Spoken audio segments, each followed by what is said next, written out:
here in Henderson, Nevada. Iowa 55. I got a very special guest Have you ever been there? tonight. Yeah, Trucks that they got in there? yeah. What's that thing over there? Like Iowa 80? Yeah, the Iowa 80 truck. Iowa 80, yeah. I would like to introduce everyone to Mac, who's been driving for 61 years, since 1958. There's Mac. Mac, what do you have to say? I like driving. I'm still driving. So I've driven about every truck, I think. I started out 1936 Sterling, chain drive. 19, well, I've driven Max, Freightliner, Diamond Keys, Auto Cars, Rockaway. I mean, like about every truck they made. Tell us some of the stories that you told us a few minutes ago about when the drivers used to blink their lights twice. Yes. Well, you used to drink the roads are smaller then. And you had to, if you come down to a bridge and a driver give you two lights, it means he's coming. You give him one light, it showed that okay, you recognized it, so you could let him go through. And if you didn't, you lost your mirror. Because when you both crossed that road, you lost your mirrors. And Nebraska and Iowa had curbs on the roads then to where you couldn't get off of the road, so you would lose a few mirrors if you didn't watch what you were doing. So I mean, like that was back in maybe the '60s. I don't know. When I started cross country. But So, what was it like when you first started driving back in 1958? oh, I loved it. It was great. Nobody bothered you. You never had the rules yet. I can remember when we used to race trains to cross the tracks on the steam engines. You could see them blowing smoke. You had a 220 coming. You was blowing smoke. They was blowing smoke. And you was trying to beat them to the crossing so that you wouldn't have to slow down. And they'd be blowing their horns. You'd be blowing your horn. And you'd be running along like Highway 30 and Old 6 and that. And you couldn't believe that it was a kid's thing to do that, I mean, like, they'd be blowing their horn, and you could see that smoke rolling out of that steam engine, and you're smoking out of your old 220 Cummins, and you could have a 5 and a 3 or a 4 and a 4 transmission, 2 sticks, and it was a blast, If you couldn't make it, well, you'd have to shut out quick enough. Sometime too. At any rate, it was pretty good. The old truck stop was the greatest because you had your mom and pop truck stops. When you pulled in Which there, are pretty much long gone now. yeah, everybody appreciated you. Sure. When you'd stop in the road, you'd sleep in your truck. You may have some woman pull up there beside you and sleep too. And then when you'd get up, they'd say, "Thank you for being here because we felt your protection." So they Sure. could stop. Sure. Now, do you remember the first type of sleeper berth? Sleeper berth? Yeah. Well, we had a sleeper berth that was about 14 inches when we first started. In fact, my son, I had a 1962 auto car, and in your sleeper berth at that time, what held it up was like a 2x6 board. Well, this 2x6 board slipped apart. He fell down into the toolbox area. I stopped to look for him. I couldn't find him. And wow, where'd he go? Pretty soon he was telling me, "Dad, I'm down here. I'm down here." He'd slip between the boards and fell down below the sleeper into the toolbox. But I mean, no, that was called a doghouse sleeper at that time. You had like a doghouse, you climbed into it. Yeah, I Did they run logs back then? Huh? Run logs? Did they run Oh logs? yeah, you had run logs, but you could run all kinds of logs. When I first started, I couldn't afford a license, so I had a Wyoming tag, a Texas prairie tag, and I ran all over with them. Nobody ever bothered you. One time the Texas Railroad Commission stopped me and said, "What do you got on?" Well, at that time you couldn't haul you could only haul perishables because the freight companies were tied up. So at any rate, the Texas Railroad Commission stopped me. I had padlocks, I had a seal on my trailer, and they said, "What do you got on?" I said, "Well, I got potatoes." I made out a ponytail. And they said, they opened up. At that time, you had a little bunk in front of your trailer that had a fan on it for readers. I mean, it was unbelievable. It was only about a 38-foot trailer. That was long at that time. And so they opened it up. Well, they wanted the seal broke. I said, "You can't break the seal." "Yeah, we can. We'll put a government seal." So they opened it up, and it was a whole trailer load of electric motors, which I wasn't allowed to haul. You know, so they talked to each other and said, "Well, maybe I better go." And they shut my doors up, and they said, "We don't want these to spoil. We better get on down the road." $5 to $50, and it was okay. Wow. And that was probably in 1953. You hear that, people? 1953. 60.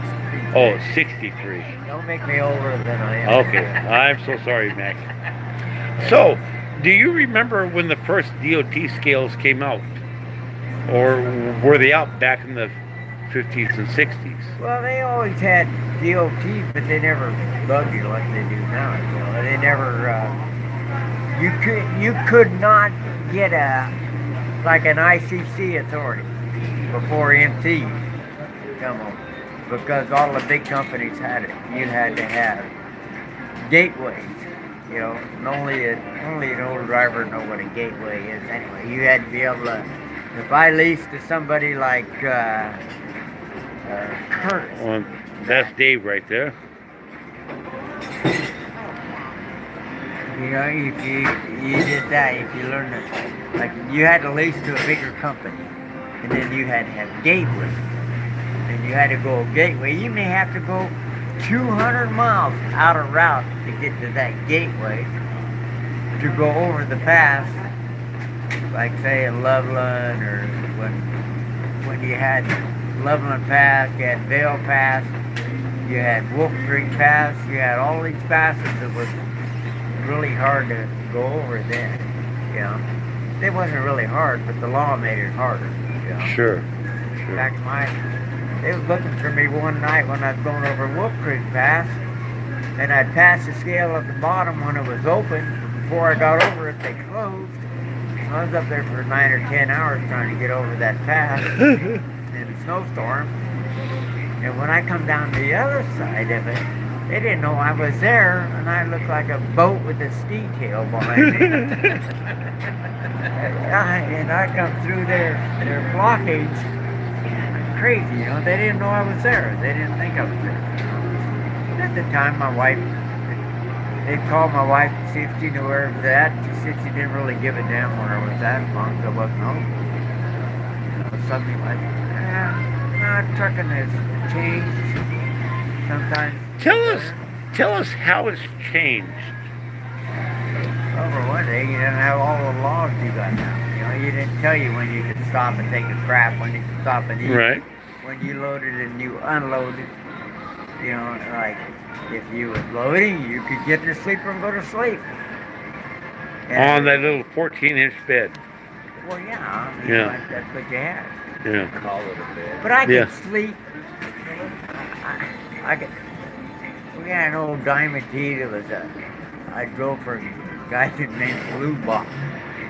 And he had this Diamond T with a 10-speed in it, with a 220 Cummins, and a tag axle, which you don't even know what a tag axle is anymore because it had a strap on it, like a big fan belt, and it drove the other axle up when it got wintertime, it'd freeze up, and that was no good at all. And you just didn't decide so. Yeah, it wasn't no good, you know. So anything, and then you had the Jake brake, what you call a Williams brake. That was like blowing your nose. I mean, it made a lot of noise, but it didn't do it. Wow. So, and then you had the cats, I can't even remember the names of them. Caterpillar at that time was so great. I mean, you could pull any hill with that thing. You beat the 335 Cummins, the 350 Cummins. It went all the way. I bet you if you ran a 400 Cummins right now, if you ran the, I tried to say a 3406, but anyway, nah, trucking was trucking then. Everybody had respect for you. You helped people on the road. You helped the cop on the road. You do that stuff. You know, which now it's like you can't wait, but a cop is going to pull you over and check you out. He thinks he's got something wrong with you. You know. Right. So, So, what do you have to say to the younger generation truck driver, like myself, like Dave, and even people that are younger that have been in the business for maybe just a year or two? You know, the younger generations, they think that you get in a truck that's got an automatic transmission, they think it's really hard. They think running through ice and snow and that, you know, like, no. For one thing, they don't even realize what they got, you know. They don't. When I started driving, I drove for nothing for 2 weeks just so I could get a job, you know. And I started hauling logs when I was 14. But then when I wanted to get onto a truck, a trucking company, you know, well, I lied about my age so I could get on. And now at that time, they didn't really care how old you was, but the people that was supposed to be my driving instructor, I had more experience than they did. You know, so Wow. we run 2 sticks, and they said I shifted like it was in an automatic transmission because it's so smooth. You know, they could sleep behind it. You know, I drove for companies like. If you go back to like the Ringsby was a union job, PIE was a union job, Time DC was a union job, Garrett was in there. They were all pretty much union jobs back in the 60s, weren't they? Yeah. That was all union. 60s and 70s, sure. Until Reagan came in and changed the authority, all of them big companies, you know, like Ryder bought out PIE, you know, and Gates Rubber Company bought out by Garrett. I mean, like, I watched J.B. Hunt came along, the government financed him. You know, International Trucks financed him. I mean, as far as I know, that's not exact, but hearsay, you know. All these companies came up. Navajo used to be union. You know, J.W. Digby. You know, and then they had the Circus Fleet that was out of Montfort. Trucking, yeah. I mean, and if you talk to a lot of drivers, they'd had 3 drivers on one truck for that company. Wow.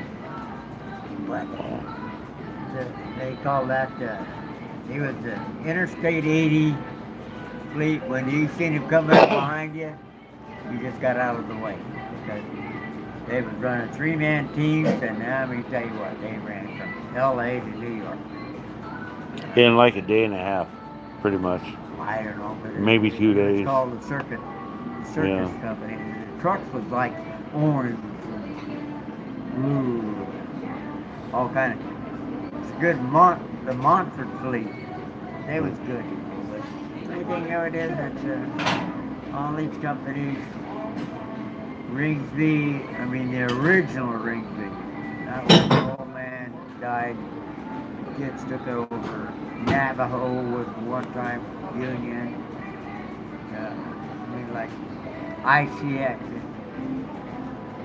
I think that was Interstate Illinois Express. Iowa, Illinois, or Illinois. At any rate, all of them, it was good company. When you drove truck back in them days, Refrigerated Foods, Curtis Incorporated, all of them are old companies that have gone by side. The funny thing of it is that they're good to work for. Wonderful. But you had to be a truck driver then. You couldn't. Well, you are a truck driver.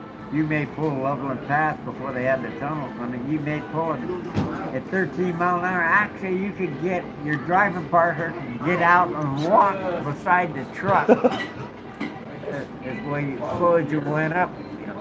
But they didn't have nobody saying you have to put on chains and take off chains, or you got to, you went with chain guts. And at them days, if you didn't want to go out because you didn't want to put chains on, they put another driver in the seat.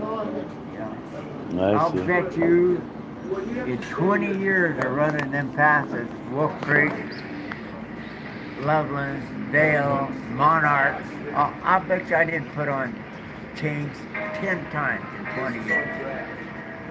But then they come along with the government and says, oh, you have to chain up. Right. So, All right. Anything else to say? well, You're definitely anyway, You are epitome of definitely a a truck pioneer, driver. buddy. well, I tell you what, I love trucking, and I can tell you, I'm just sorry that everybody can't see that, and the respect for truckers that we used to have. It used to be so much respect for truckers. The only thing of it is that you didn't tailgate some car on the road because you didn't figure he had enough experience to handle what you did. So you give him that consideration, But yet now they tailgate us. Well, yeah. All Same thing. right, Dave? Yeah, all the They time. think you can stop on a dime, and they think you can take off as fast as they can. My biggest accidents over the years that I've been driving is people running underneath the back end. Yeah, That happened 5 times. I believe it. I believe it. But because of the change of the speed limits and that, people don't realize that if they're doing 80 mile an hour and you're doing 55, and they come up behind you, they don't realize it till it's too late. Right. So I don't know. I guess my first truck I drove was a Sterling. It had oil chain drive on it. Oh my gosh. Wow. So, That's incredible. Well, hey, Mac, I want to thank you for letting me shoot this video. I All right? don't know if it's going to do you any good or not, but Oh, believe me, it'll probably do me some good.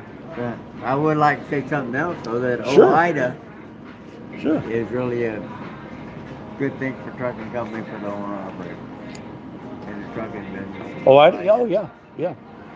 I have several friends that are with OIDA. Yeah.